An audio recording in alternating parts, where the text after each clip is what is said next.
दोस्तों नमस्कार, मैं जितेंद्र कुमार। आज मैं डॉक्टर अंबेडकर सर के बारे में कुछ बात करना चाहता हूँ।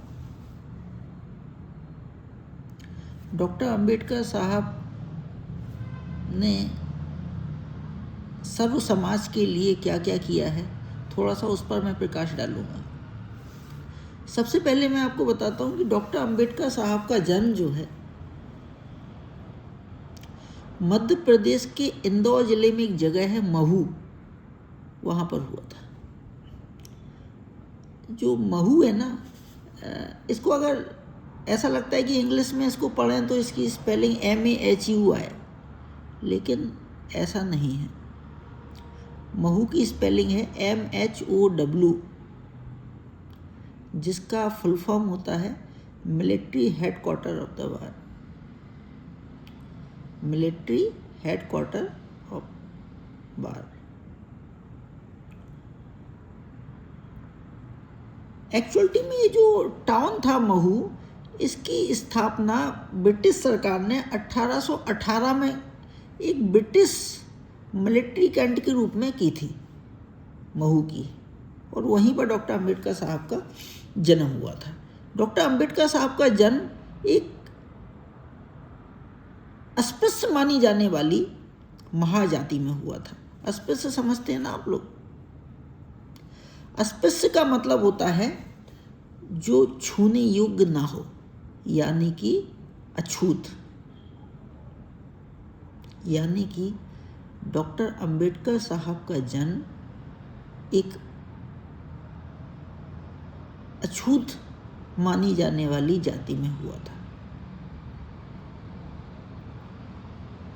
यदि आप डॉक्टर अंबेडकर साहब के संघर्ष को समझना चाहते हैं, यदि आप ये जानना चाहते हैं कि क्यों डॉक्टर अंबेडकर साहब महान थे, या फिर ये जानना चाहते हैं कि क्यों लोग उनको भगवान मानते हैं, क्यों लोग उनकी पूजा करते हैं, क्यों लाखों लोग जो है, करोड़ों लोग उनकी महिमा करते हैं, तो आपको उनके राजनीति में आने से पहले की सामाजिक व्यवस्था को समझना पड़ेगा।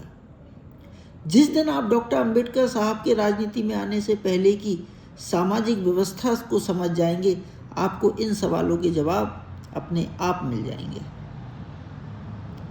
थोड़ा सा मैं उस समय की सामाजिक व्यवस्था पर बात करता हूँ।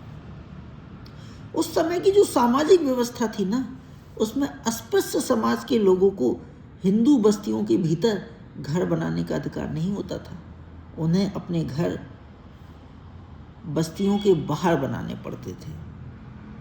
अस्पृश्य समाज के लोगों को केवल दक्षिण दिशा में घर बनाने का अधिकार होता था, क्योंकि चारों दिशाओं में दक्षिण दिशा सबसे अशुभ मानी जाती थी। अस्पृश्य समाज के लोगों को खपरेल की छत बनाने का अधिकार नहीं होता था। अस्पृश्य समाज के लोग हाथों में घड़ी नहीं पहन सकते थे। अस्पृश्य समाज के लोग पैरों में जूते नहीं पहन सकते थे। अस्पृश्य समाज के लोग सोने चांदी के जेवर नहीं पहन सकते थे। अस्पृश्य समाज के लोगों को संपत्ति रखने का अधिकार नहीं होता था। वे ना तो जानवर खरीद सकते थे, ना जमीन। अस्पृश्य समाज के लोगों को ये ध्यान रखना पड़ता था कि वो किसी तथाकथित उच्च जाति के व्यक्ति से टच ना हो जाएं, या उनकी छाया भी उन पर ना पड़ जाए, क्योंकि इसे पाप माना जाता था। अस्पृश्य समाज के लोग जुलूस नहीं निकाल सकते थे। अस्पृश्य समाज के लोग किसी उच्च जाति के व्यक्ति के सामने कुर्सी पर नहीं बैठ सकते थे। केवल इतना ही नहीं था, इन सामाजिक नियमों का उल्लंघन करने वाले व्यक्ति की जाति के सभी लोगों को सामूहिक रूप से दंडित किया जाता था। यानी कि अस्पृश्य समाज के लोगों को ना तो उस सामाजिक व्यवस्था में कोई अधिकार प्राप्त था और ना ही न्याय। वास्तविकता में अस्पृश्यों की स्थिति जानवरों से भी बदतर थी। मैं आपको एक उदाहरण बताता हूँ। महाराष्ट्र में एक जगह है जलगांव, वहाँ हर साल ब्राह्मण भोज होता था। भोज के बाद जूठी पत्तलों को कूड़ेदान में फेंक दिया जाता था, और जब भोज खत्म हो जाता था तो अस्पृश्य समाज के लोग इन पत्तलों को कूड़ेदान से निकाल कर खाते थे और कभी कभी इन पत्तलों को लेकर अस्पृश्यों के मध्य झगड़ा भी हो जाता था। सोचिए क्या स्थिति होगी। यानी कि अस्पृश्य समाज न केवल इंसानियत से मरहूम था, बल्कि अपनी इस स्थिति के लिए उन्हें कोई शर्म भी महसूस नहीं होती थी। यह मानव के पतन का सबसे निम्नतम रूप था।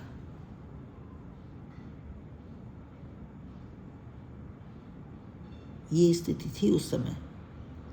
अब सोचिए कैसे डॉक्टर अंबेडकर ने तत्कालीन सामाजिक व्यवस्था से संघर्ष किया होगा, कैसे उस व्यक्ति ने सर्व समाज के लिए कल्याण के लिए काम किया होगा, और कैसे उस व्यक्ति ने एक अस्पृश्य महार से लेकर संविधान सभा की प्रारूप समिति के अध्यक्ष तक का सफर तय किया होगा। सोचिए जरा,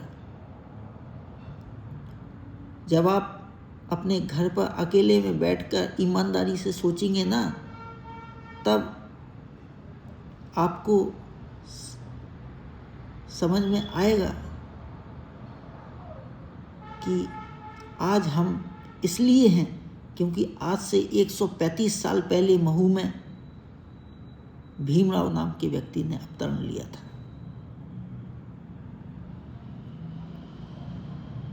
मैं अस्पृश्य समाज के लोगों को बताना चाहता हूं कि डॉक्टर अंबेडकर साहब ने बचपन में ही अपने आप को दलितों के कल्याण के लिए समर्पित कर दिया था। और ऐसा नहीं था कि उनके पास कोई ऑप्शंस नहीं थे, कोई प्रलोभन नहीं थे।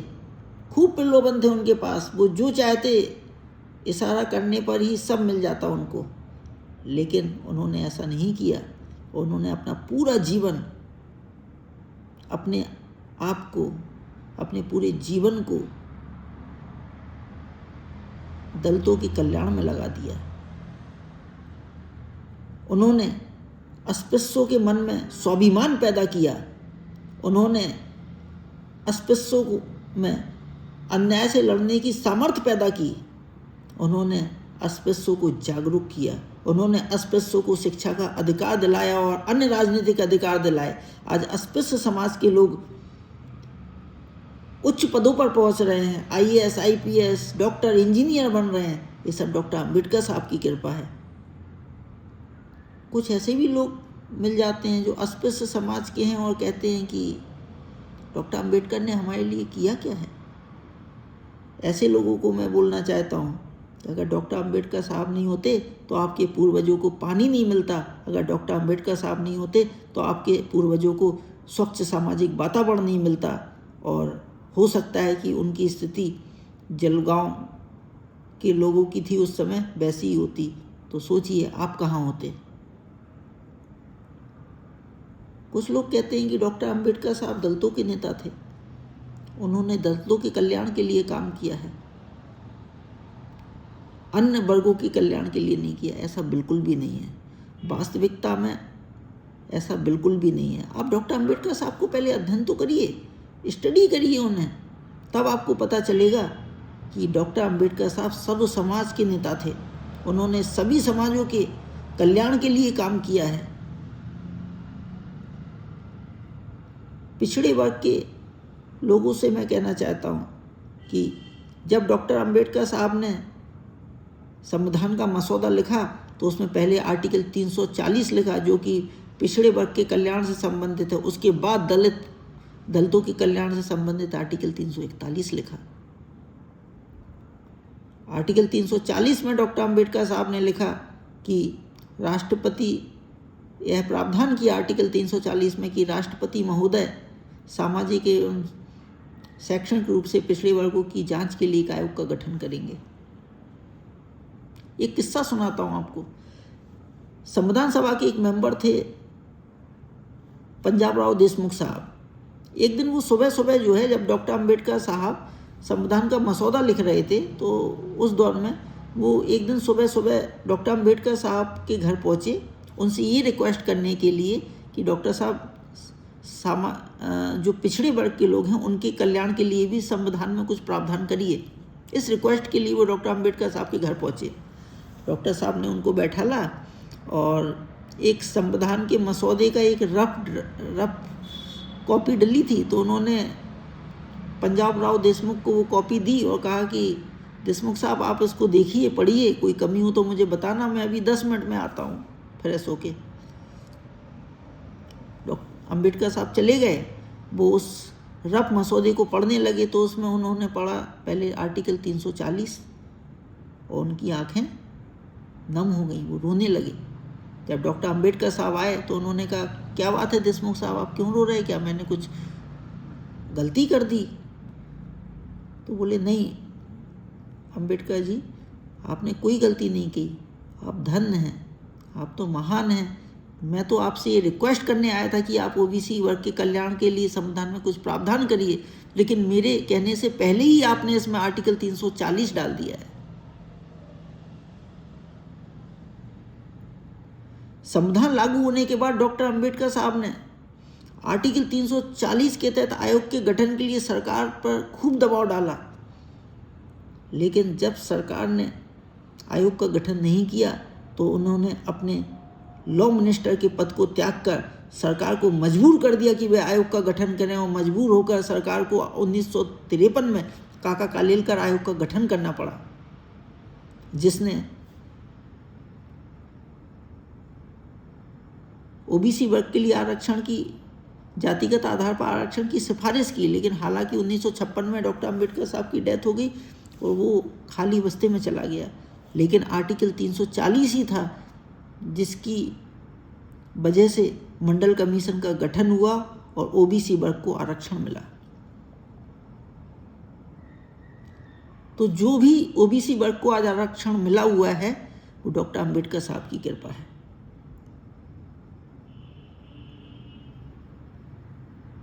मैं मात्र शक्ति से कहना चाहता हूँ, महिलाओं एवं लड़कियों से कहना चाहता हूँ, विशेष तौर पे हिंदू महिलाओं से कहना चाहता हूँ, सुबह उठकर कम से कम एक बार डॉक्टर अम्बेडकर को प्रणाम कर लिया करिए, क्योंकि आज आपकी जो स्थिति है वो उन्हीं की बदौलत है। अन्यथा आप एक घर की 4 दीवारें के भीतर चूल्हा चौका तक ही सीमित रह जाती। डॉक्टर अम्बेडकर ही थे जिन्होंने हिंदू महिलाओं को पुरुषों के समान अधिकार दिलाया। डॉक्टर अम्बेडकर ने हिंदू महिलाओं को पुरुषों के समान अधिकार दिलाने के लिए हिंदू धर्म से संबंधित जो सिविल कोड थे उनमें यूनिफॉर्मिटी लाने के लिए, हिंदू कोड बिल को लागू करने के लिए सरकार पर दबाव बनाया। और जब सरकार ने हिंदू कोड बिल को लागू नहीं किया तो डॉक्टर अम्बेडकर ने अपने कानून मंत्री के पद से रिजाइन देकर सरकार को मजबूर कर दिया कि वे हिंदू कोड बिल को लागू करें, और अंततः सरकार को हिंदू विवाह अधिनियम 1955, हिंदू उत्तराधिकार अधिनियम 1956, हिंदू गुजारा भत्ता अधिनियम 1956 आदि के रूप में लागू करना पड़ा, जिन्होंने हर महिला के जीवन में व्यापक परिवर्तन ला दिया। हिंदू विवाह अधिनियम 1955 ने हर हिंदू महिला को यह अधिकार दिया कि वे अपने पति को दूसरा विवाह न करने के लिए बाध्य कर सकती हैं। हिंदू गुजारा भत्ता अधिनियम 1956 ने हर विधवा हिंदू महिला को यह अधिकार दिया कि वे अपने पूर्व पति से जीवन भर गुजारा भत्ता प्राप्त कर सकती हैं।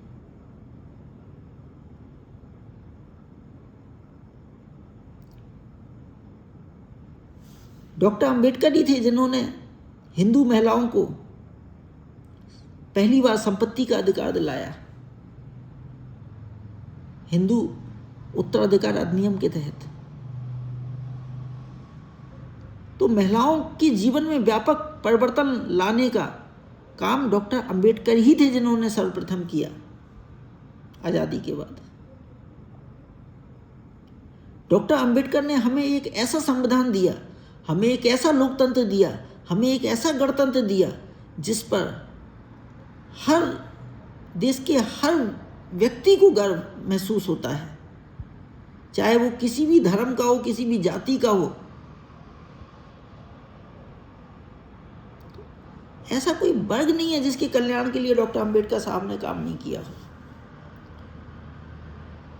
डॉक्टर अंबेडकर साहब ने एक बार कहा था कि आप जिस कारवा को देख रहे हैं उसे मैं बड़ी समस्याओं और तकलीफों से यहाँ लेकर आया हूँ। यदि आप इसे आगे नहीं ले जा सकते तो कृपया इसे वहीं छोड़ दें, लेकिन इसे किसी भी हाल में पीछे नहीं जाने देना। मेरे लोगों के लिए मेरा यही संदेश है। यदि आप अपने आप को, अपने परिवार को, अपने समाज को, अपने देश को, डॉक्टर अंबेडकर साहब के कारवा को आगे ले जाना चाहते हैं तो उनके जो 3 सिद्धांत हैं, बेसिक सिद्धांत हैं, पहला शिक्षित बनो, दूसरा संगठित रहो, तीसरा संघर्ष करो, को फॉलो करिए। तीनों को नहीं कर सकते तो कम से कम पहले को तो करिए। शिक्षा एक ऐसी चीज है जिससे आप कुछ भी प्राप्त कर सकते हैं। शिक्षा ही वो चीज है जो आपको, आपके मन में स्वाभिमान पैदा करेगी। शिक्षा ही वो चीज है जो आपको अन्याय से लड़ने की सामर्थ्य देगी। शिक्षा ही वो चीज है जो आपको जागरूक करेगी। डॉक्टर अंबेडकर साहब ने कहा था कि पैरों में जूते हों या ना हों, लेकिन हाथ में किताब जरूर होनी चाहिए।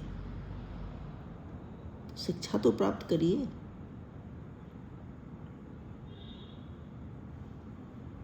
एक प्रसिद्ध फॉलोअर थे चारवाक, उन्होंने कहा था कि ऋण लेके घी पियो। मैं आपसे कहता हूँ जरूरत पड़े तो ऋण लेके शिक्षा प्राप्त करो, क्योंकि शिक्षा एक ऐसी SIP है जो जितना रिटर्न दे सकती है वो उतना रिटर्न कोई नहीं दे सकता, वो भी गारंटेड।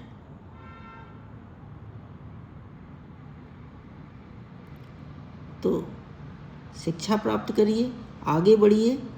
यही डॉक्टर अंबेडकर साहब के कारवा को आगे बढ़ाने का रास्ता है, अपने आप को आगे बढ़ाने का रास्ता है। धन्यवाद।